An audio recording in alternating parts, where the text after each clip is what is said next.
Hello everyone, I welcome you all in Gangotri Group of Schools. I am Vishal Tyagi, Faculty of Mathematics. तो बच्चों आज हम कुछ important point discuss करने जा रहे हैं। एक पॉलिनोमियल के लिए या कोई भी एक इक्वेशन है एफ, ठीक है, उसके रूट्स के बारे में कमेंट कैसे किया जा सकता है उसके बारे में अभी हम डिस्कस करने जा रहे हैं। ऑलराइट, तो देखिए, तो जैसे सबसे पहले वाला पॉइंट जो है वो है कि for any polynomial function F, ठीक है, एक पॉलिनोमियल है जिसका एक पॉलिनोमियल फंक्शन एफ है, ठीक है, between any two roots of it there exist at least one root of F dash X. इस पॉइंट को समझने की कोशिश कर रहा हूँ। देखो, ये जितने पॉइंट मैंने लिखाए हैं ये आपको रटने की बिल्कुल भी ज़रूरत नहीं है। ऑब्वियसली मैथमेटिक्स में एक भी पॉइंट हमने रटा नहीं है। आप जस्ट समझें और जब वो क्वेश्चन में आएगा आपके सामने तो अपने आप दिमाग वहाँ पे पहुँचेगा। ऑलराइट, ठीक है, चलिए, बस ये चीज़ दिमाग में रखनी है कि हाँ, हम एफ डैश एक्स के रूट्स से एफ एक्स के रूट पे कमेंट कर सकते हैं एंड एफ एक्स के रूट से एफ डैश एक्स के रूट पे कमेंट कर सकते हैं। और वो कमेंट किस प्रकार होंगे ये अभी हम देखने जा रहे हैं। ठीक, तो मैंने क्या बोला कि अगर एक पॉलिनोमियल फंक्शन एफ एक्स है और उसके दो रूट हैं तो ये पक्का है, ये पक्की बात है कि उसके दो रूट के बीच में, बात को समझना, उसके दो रूट्स के बीच में एक रूट एफ डैश एक्स का भी मिलेगा। सही बात है या नहीं? ये रोल्स थ्योरम वाला ही केस है। बस बात को समझने की कोशिश करेंगे कि एक पॉलिनोमियल फंक्शन है तो ऑब्वियसली ऐसे होगा, उसके दो रूट है, मान लो ये।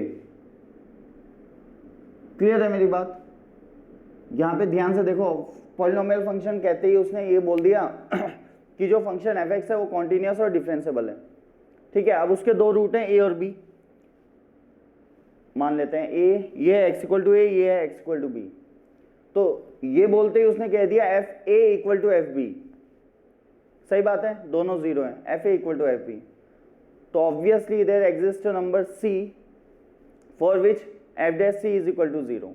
गारंटेड, होना ही होना है। क्लियर है? तो उसने कहा किन्हीं दो रूट के बीच में एटलीस्ट एक रूट तो मिलेगा ही मिलेगा। और जैसा कि आपको पता है एक से ज़्यादा भी मिल सकते हैं। रोल्स थ्योरम में हमने ये डिस्कस किया था कि सी की वैल्यूज़ ज़रूरी नहीं है एक ही होगी, एक से ज़्यादा भी हो सकती है। ऑलराइट, बिल्कुल ऐसा सिनेरियो भी हो सकता है कि दो रूट है, अब उसके बीच में भाई ऐसा है। ऑलराइट, तो एक से ज़्यादा, 1 2 3। तो इस बारे में भी हमने शायद डिस्कस किया हुआ है कि odd number of F dash x मिलेंगे। ये बात सही है क्या? ऑड नंबर मिलेंगे, हाँ, अगर वो एक ही साइड में है तो।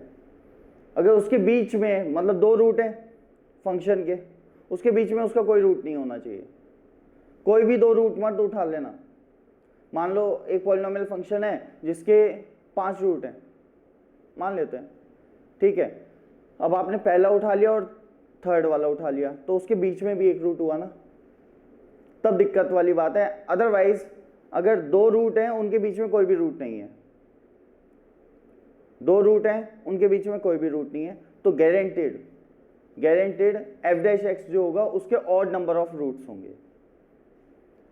ठीक है, इस बात को भी ध्यान रखेंगे, नोट करना होगा, नोट कर लेना। यहाँ पे मैंने लिखा नहीं है ये। मैंने क्या बताया कि अगर पॉलिनोमियल के कोई दो रूट हैं जिनके बीच में कोई भी रूट एग्जिस्ट नहीं करता है तो ये पक्का है ऑड नंबर ऑफ रूट्स होंगे किसके? एफ डैश एक्स के, between A and B. Alright, graphically आप सब चीज को समझ सकते हो। कभी भी कमेंट करना होगा तो ग्राफ से देख लेना। ऑलराइट, चलिए, ये बात तो समझ आ गई कि between two roots odd number of roots of F dash X will exist. Alright guys, okay, मतलब ये वाली केस तो तुम्हें समझ आ गया होगा कि हाँ, ये कमेंट कर सकते हैं there exist at least one root, एक से ज्यादा भी हो सकते हैं, और वो कैसे होंगे? ऑड नंबर ऑफ रूट्स, अगर उन दोनों रूट्स के बीच में कोई भी रूट पॉसिबल नहीं है तो। ठीक है, okay, next thing, if X equal to alpha is a repeated root of F X. मतलब रिपीटेड रूट होने का क्या मतलब है? ऐसा वाला ग्राफ, मान लो इस पॉइंट पे x इक्वल टू अल्फा, मतलब ये ग्राफ नहीं, ग्राफ तो आगे ऐसा भी हो सकता है, आई डोंट नो, लेकिन हाँ एक्स इक्वल टू अल्फा जो है वो उसका रिपीटेड रूट है, तो obviously X equal to alpha जो होगा वो एफ डैश एक्स का भी रूट होगा। भाई रिपीटेड रूट का क्या मतलब होता है, टच करके जाना, सही है, और टच करके अगर जा रहा है ग्राफ तब किसको टच करके जा रहा होगा, ऑब्वियसली एक्स एक्सिस को, तो इसका मतलब उस पॉइंट पे उसकी टेंजेंट का स्लोप क्या होगा, 0। अच्छा जरूरी नहीं है ऐसा ही हो, इस केस में भी यही बात है, मतलब ग्राफ क्रॉस तो कर रहा है तो ये एक रूट तो है, साथ में इन्फ्लेक्शन पॉइंट है, मतलब रिपीटेड रूट है। इस केस में मैंने बताया था even number of repeated root होते हैं, इसमें बताया था odd number of repeated roots होते हैं। ऑलराइट, ये हम पहले पढ़ चुके हैं, तो odd number of repeated root आएंगे इसमें आएंगे even number of repeated root. ठीक है, अब पॉइंट क्या है कि x इक्वल टू अल्फा जो है इस केस में भी और इस केस में भी वो रिपीटेड रूट है, तो ये गारंटेड है जो एफ डैश एक्स होगा उसका भी एक root x equal to alpha होगा। ऑलराइट, ये ध्यान रखेंगे, मतलब ये चीजें दे दी जाती हैं, वहां से हम इंफॉर्मेशन कलेक्ट कर लेते हैं। अब मुझे पता है x इक्वल टू अल्फा जो है इसका एक रूट है, जैसे मुझे मान लो एक एग्जांपल यहाँ पे ले लूँ, एक फंक्शन दिया है x माइनस 2 का होल स्क्वायर x माइनस 3, तो मैं एकदम से कह दूंगा f डैश 2 विल बी 0, एकदम से कह सकता हूं मैं, क्योंकि x इक्वल टू 2 जो है वो इस फंक्शन का रिपीटेड रूट है, तो obviously f dash 2 will be 0, x equal to 2 जो होगा वो f डैश x का भी एक रूट होगा, गारंटेड। ऑलराइट, जैसे एक और F X equal to X cube, आप जानते ही हैं F X equal to X cube, तो इसका एक रूट कौन सा, एक्स इक्वल टू 0 जो कि एक रिपीटेड रूट है, तो मैंने पक्का बोल दिया कि F dash 0 will be 0, F dash 0 will be बच्चों 0। ठीक है, तो यहाँ पे ये पॉइंट ये वाला था आई थिंक, हाँ, if X equal to alpha is a repeated root of F X then it will also be a root of F dash X. Clear बच्चों, समझ आ रही है कहानी? ग्राफिकली अगर आप जाएंगे तो बिल्कुल एक एक पॉइंट क्लियर होगा। ऑलराइट, ठीक है, तो साइड में जब आप ये कॉपी करेंगे तो ये ग्राफिकल रिप्रेजेंटेशन भी इनकी बना लेना, इतना तुम्हें समझ आती है, ये बहुत ज़्यादा डिस्कस की है हमने ये सारी चीज़ें। चलिए, if F X has N real roots, एक फंक्शन जो मतलब एफ एक्स है उसके एन रियल रूट्स हैं, तो मैंने कहा कि भाई F dash X will have at least N minus 1 real roots, कम से कम n माइनस 1 रियल रूट होंगे। ये इंपॉर्टेंट चीज़ें हैं, अच्छे अच्छे बड़े बड़े क्वेश्चन सॉल्व करवाती हैं ये। ठीक है, उन क्वेश्चंस में ऐसे डाला जाता है, तो ध्यान से, बहुत इजी है ना। n माइनस 1, जैसे फंक्शन एफ एक्स के 2 रूट हैं तो एक रूट बीच में मिलेगा ही मिलेगा, कम से कम एक से ज़्यादा ही मिल सकते हैं। मान लेते हैं एफ एक्स के 3 रूट हैं, 1 2 3, तो मैं कह रहा हूं कम से कम 2 रूट तो मिलेंगे ही मिलेंगे, 2 से ज्यादा भी हो सकते हैं। कैसे, देखो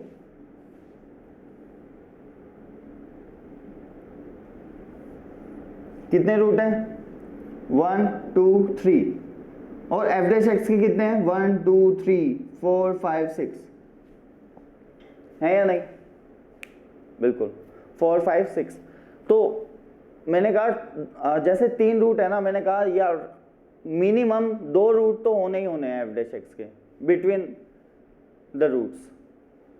ऑलराइट, रूट के बीच में ही लाई करेंगे वो कहीं ना कहीं। तो ये बात समझ आती है बच्चों सबको? अगर एक इक्वेशन के, ध्यान से समझना, अगर एक इक्वेशन के n रूट्स हैं, क्या एक इक्वेशन के n रूट्स हैं, तो एफ डैश एक्स के मतलब एफ एक्स के n रूट्स हैं, तो एफ डैश एक्स के n माइनस 1 रूट्स होंगे, गारंटेड। अब एक के दिमाग में आया कि क्या ऐसा कि भाई एफ एक्स तो मैंने ले लिया x माइनस 2 की पावर 10, इसके कितने रूट हैं, 10 रूट हैं, लेकिन रिपीटेड है। इसके कितने रूट हैं, 10 रिपीटेड। तो मैंने कहा लो एफ डैश एक्स निकालो, x माइनस 2 की पावर 9, बताओ इसके कितने रूट हैं, 9 रिपीटेड।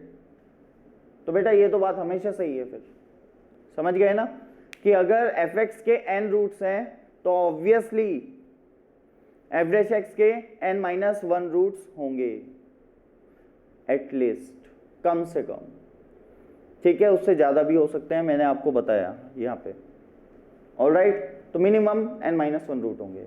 क्लियर हो गई ये भी पॉइंट। चलो इस पे आ जाओ next. If f dash x has n real roots, अगर जो f डैश x है उसके n रियल रूट्स हैं, देन ध्यान से देखिएगा, अब f डैश x मतलब जो स्लोप 0 हो रहा है ना, जो मुड़ रहा है, वो रास्ते में मुड़ ही जाता है, ठीक है, ध्यान से समझना। f डैश x का 0 होना मतलब मुड़ जाना, ऊपर जा रहा था नीचे आ गया, इंक्रीजिंग था डिक्रीजिंग हो गया, डिक्रीजिंग था तो इंक्रीजिंग हो गया, ऐसा। तो मैंने कहा अगर f डैश x के n रूट होंगे तो fx के at most maximum n plus 1 root होंगे। भाई n बार मोड़ा है, मान लो जब भी मोड़ा है x एक्सिस को क्रॉस किया है, ऐसा जरूरी नहीं है। देखो यहां पे गया, मुड़ गया, लेकिन x एक्सिस को क्रॉस नहीं किया, फिर मुड़ गया, फिर मुड़ गया, फिर जाके क्रॉस किया, फिर नहीं किया। लेकिन मैं मान रहा हूं कि मान लेते हैं जो f डैश x है उसके n रूट है, n रूट होने का मतलब मुड़ जाना, n बार मुड़ गया वो रास्ते में, और n बार मुड़ गया है, अगर टर्न ले लिया है उसने, यू टर्न, तो मैं ऐसे मान रहा हूं कि मान लो x एक्सिस को कट ही करके गया है जब भी मुड़ गया है, तो कितनी बार मुड़ा है, कितनी बार, n बार। कितनी बार कट करेगा, n प्लस 1 बार। एक बार मुड़ के कितनी बार कट किया, 2 बार। 2 बार मुड़ा, 1 2, कितनी बार कट किया, 3 बार। ऐसे ही 3 बार मुड़ेगा तो 4 बार। तो मैंने कहा n बार अगर वो टर्न, यू टर्न लेता है तो n प्लस 1 रूट्स मिलेंगे उसके। कितने, n प्लस 1 एट मोस्ट, एक वर्ड मैंने यूज किया है यहाँ पे, एट मोस्ट, मैक्सिमम, ठीक है। इससे कम भी मिल सकते हैं, क्योंकि जरूरी नहीं होता कि उसने टर्न लिया तो वो एक्स एक्सिस को कट करके ही जाएगा, ऐसा बिल्कुल भी जरूरी नहीं है। ऑलराइट बच्चों, तो मैं क्या कह रहा हूं, ध्यान से समझना एक बार कि अगर जो अपना f डैश x है उसके n रूट्स हैं, तो आप fx के रूट्स पे भी कमेंट कर सकते हो और ऐसे बोल सकते हो कि अगर fx के, f डैश x के n रूट हैं तो fx के n प्लस 1 मैक्सिमम रूट्स हो सकते हैं, n प्लस 1 मैक्सिमम, ठीक है, जब वो हर बार टर्न लेने के बाद x एक्सिस को कट करे। लेकिन ऐसा जरूरी नहीं होता है, कई बार ऐसा भी हो जाता है ना कि जैसे यहां पे देखो मुड़ता जा रहा है। अब इस केस में 2 ही रूट हैं, लेकिन f डैश x के कितने रूट हैं, 1 2 3 4 5 6 7 रूट हैं। तो f डैश x के 7 रूट हैं, तो इससे मैं क्या कमेंट करूंगा कि भाई मैक्सिमम 8 रूट पॉसिबल है, उससे ज्यादा नहीं हो सकते, ये पक्का है, क्योंकि रूट होने के लिए मुड़ना जरूरी होता है, टर्न लेना जरूरी होता है। उसने टर्न अगर n बार लिया है तो n प्लस 1 ही मैक्सिमम रूट हो सकते हैं, उससे कम भी हो सकते हैं, ठीक है। जैसे यहाँ पे 7 थे, तो इस पे मैं कमेंट करूंगा कि भाई ये जो फंक्शन है ना, इसके मैक्सिमम 8 रूट हो सकते हैं, लेकिन इसके कितने हैं, 2, तो बात तो सही है, मैक्सिमम बोला है ना 8 रूट, उससे तो कम ही है, तो ठीक है, चलेगा। तो ठीक है, ये इंपॉर्टेंट से पॉइंट थे। अब सिमिलरली मैं इसको हटा रहा हूं, मैं ऐसे कमेंट कर सकता हूं fx will have at most n plus 1 real root. यहां तक बात समझ आ रही है, ठीक है। सिमिलरली अगर मैंने बोला कि भाई f डैश x जो है उसके n रूट्स हैं, तो बताइए f डबल डैश x के कितने रूट होंगे, एटलीस्ट n माइनस 1 रूट्स। देखो ऐसे समझना, डिफरेंशिएशन जब मैं करता हूं ना, उसे मैं एक नेक्स्ट स्टेप मानता हूं, ठीक है, क्या, नेक्स्ट स्टेप, और इंटीग्रेशन करता हूं तो बैक स्टेप, ठीक है, प्रीवियस स्टेप पे आ जाते हैं हम, मैं ऐसे ट्रीट करूंगा इन्हें, ठीक है। डिफरेंशिएशन आगे वाला स्टेप, इंटीग्रेशन पीछे वाला स्टेप। ऑलराइट, तो देखो अगर मुझे एक स्टेप के बारे में पता है और उससे आगे वाले स्टेप पे कमेंट करता हूं तो एटलीस्ट आएगा, पीछे वाले पे करूंगा तो एटमोस्ट आएगा, अगले वाले स्टेप पे करूंगा तो एटलीस्ट, पीछे वाले पे एटमोस्ट, राइट। तो देखो ये मुझे पता है एफ डैश एक्स के एन रूट है, तो एफ एक्स के कितने होंगे, at most N plus one root. अच्छा एफ डबल डैश एक्स के at least N minus one root, क्योंकि जो एफ डबल डैश एक्स है वो इसका स्लोप है, वो इसके टर्न्स के बारे में बताता है कि कितनी बार यू टर्न लिया है। तो इसने एन रूट दिए हैं तो obviously N minus one times उसने टर्न लिया होगा एटलीस्ट, कम से कम। तो मैंने कहा ऐसा है। Similarly F triple dash obviously at least N minus two roots, इसे देख के इस पे कमेंट कर दो, ऐसे ही ये बात चलती रहेगी, ठीक है। ये बात आगे तक बढ़ाई जा सकती है जहां तक आप चाहें वहां तक। ऑलराइट बच्चों, तो ये कुछ इंपॉर्टेंट से पॉइंट थे, इनका यूज आप कहां पे कर सकते हो, क्यूबिक में कर सकते हो, बिल्कुल क्यूबिक के रूट पे थोड़ा बहुत कमेंट किया जा सकता है इन चीज़ों से, वो तो क्वेश्चन जैसा दिया जाएगा उसके अकॉर्डिंग करेंगे फिर आप। क्लियर बच्चों, ठीक है। और किसी भी पॉलिनोमियल के बारे में आप कमेंट कर सकते हो यूजिंग कैलकुलस, कैलकुलस है ना ये, ठीक है। वैसे तो ये थ्योरी जो है वो एक थ्योरी ऑफ इक्वेशन नाम से जो चैप्टर है उसकी है, लेकिन कैलकुलस का इसमें यूज होता है, तो ऑब्वियसली ये हमने देख लिया, ठीक है। तो ये सारे सिनेरियो, ये सारे पॉइंट आपको याद रखने हैं, इंपॉर्टेंट पॉइंट है, तो पॉज करो और जल्दी से इसको नोट करो। तो गाइज नेक्स्ट क्वेश्चन पे आते हैं जल्दी से।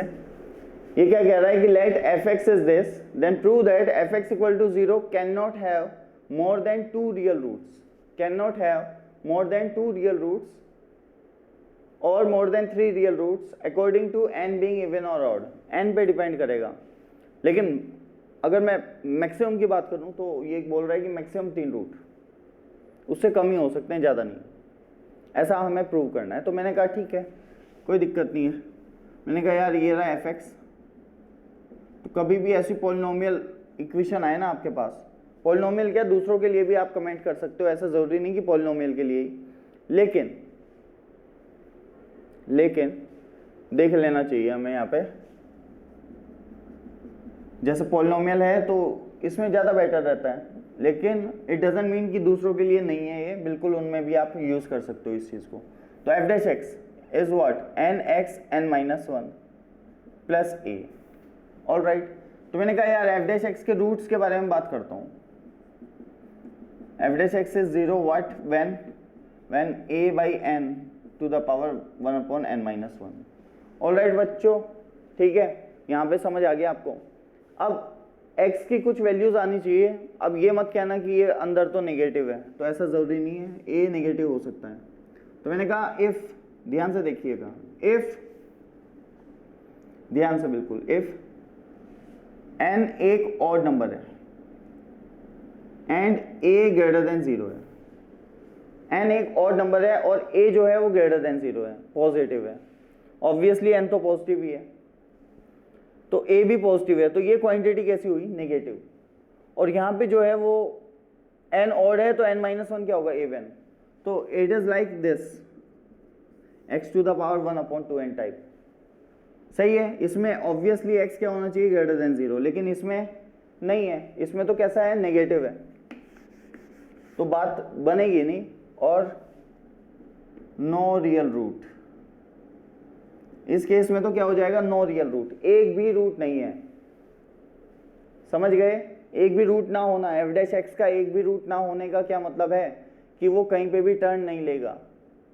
अगर ऐसा सिनेरियो हुआ कि इस इक्वेशन में n जो है वो ऑड है और a जो है वो पॉजिटिव है, तो ये पक्का है कि वो टर्न कहीं पे भी नहीं लेने वाला। और टर्न ना लेना इसका मतलब या तो इंक्रीजिंग या always decreasing. In this case the root will be one, only one होता है ना, रूट क्या होगा, ओनली वन। मैक्सिमम, उसे भी हम क्या बोलेंगे, एटमोस्ट वन, ठीक है ना, समझ आई बात, एटमोस्ट वन। लेकिन इतना आपको समझ आ रहा होगा कि क्योंकि फंक्शन कैसा है, इंक्रीजिंग या ऑलवेज डिक्रीजिंग, तो ऑब्वियसली एक रूट तो आएगा ही आएगा, और एक ही आएगा, उससे ज़्यादा नहीं आ सकता, ठीक है। तो यहाँ पे मैंने कमेंट किया इस पे। चलो अब थोड़ा चेंज करते हैं, अगर n को a1 बना दूँ, एंड ए को ग्रेटर देन 0 ही रहने दूँ, तो n इवन हो गया तो ये तो ऑड हो गया, तो इट इज़ लाइक -8 की पावर 1/3 कितना हो जाएगा 2। x की कितनी वैल्यू आएंगी, ओनली 1। x कितना आया, सिर्फ 1, तो एक x के लिए ये 0 होता है, मतलब f डैश x के कितने रूट आए, सिर्फ 1। तो fx पे मैं कैसे कमेंट करूंगा कि भाई fx के एटमोस्ट 2 रूट्स हो सकते हैं, ठीक है। ये बात हो रही है रूट्स ऑफ fx की, तो एटमोस्ट 2 रूट्स, ठीक है बच्चों, ओके, एटमोस्ट 2 रूट्स। अब मैंने कह दिया कि जो n है वो तो चलिए इवन है, एंड a जो है वो लेस देन 0 है। n इवन है, a जो है वो लेस देन 0 है, ओके। n इवन मतलब ये ऑड, और a जो है वो लेस देन 0 है, इसका मतलब कुछ ऐसा है, ये 8 की पावर 1/3, क्या 8 की पावर 1/3 टाइप। तो अब भी वैल्यू दो एक ही आएगी, तो यहाँ पे भी सेम रहेगा, एटमोस्ट 2 रूट्स, ठीक है बच्चों। नेक्स्ट पॉइंट, इफ अगर बच्चों अब n जो है वो ऑड है एंड a जो है वो लेस देन 0 है, मतलब ये तो इवन है और अंदर जो है इट इज लाइक 16 की पावर 1/4, अंदर वाला पॉजिटिव है और पावर में जो है यहाँ पे इवन नंबर है, ठीक है। तो आंसर क्या आ जाएगा, 2 या ±2, ऑब्वियसली +-2, तो यहाँ पे बाहर प्लस माइनस आएगा। बात समझ आ रही है, आएगा या नहीं, क्योंकि भाई x की पावर क्या है n-1 इक्वल टू क्या है -a/n। अब ये पावर जब यहाँ जाएगी और ये पावर अगर इवन हो तो क्या हो जाता है, एक प्लस माइनस लग जाता है या नहीं, ऐसे -a/n की पावर 1/n-1, ऑलराइट। तो सिमिलरली f डैश x के इस केस में कितने रूट आ जाएंगे, 2 रूट, और उन दोनों रूट पे मैं कमेंट कर दूंगा कि अगर f डैश x के 2 रूट हैं तो fx के एटमोस्ट 3 रूट हो सकते हैं, 3 रूट्स, ठीक है। इससे मैंने ये कमेंट किया है, n और a पे डिपेंड कर रही है ये सारी चीज़ें, ऑलराइट बच्चों, ठीक है। तो इस टाइप के क्वेश्चन आ जाते हैं तो आपको ऑप्शन में ऐसे दिए जाएगा कि at most 3 roots, at most 4 roots, at most n roots, ऐसे, तो आपको एक कोई सिलेक्ट करना होगा, ठीक है। तो सही आंसर क्या होगा, एटमोस्ट 3 रूट्स, मैक्सिमम 3 रूट जा सकते हैं इसके, ऑब्वियसली मैक्सिमम 3 रूट बोलने में 2, 1, 0 ये भी कवर हो गया है, लेकिन एक बंदा कहेगा कि एटमोस्ट n रूट बोलने में भी तो ये कवर हो गया है, तो बात तुम्हारी सही है, कवर तो उसमें भी हो गया, लेकिन अगर एक्यूरेट पे जाओ, ठीक है, most accurate answer is at most 3 roots, maximum 3 root हो सकते हैं, ठीक। और वैसे वो क्वेश्चन जब बनाएगा वो अकॉर्डिंगली आप में कोई कंफ्यूजन आने नहीं देगा, आप क्लियर होंगे, टिक कर देंगे, ऑलराइट। चलिए then pause the video and note it down fast.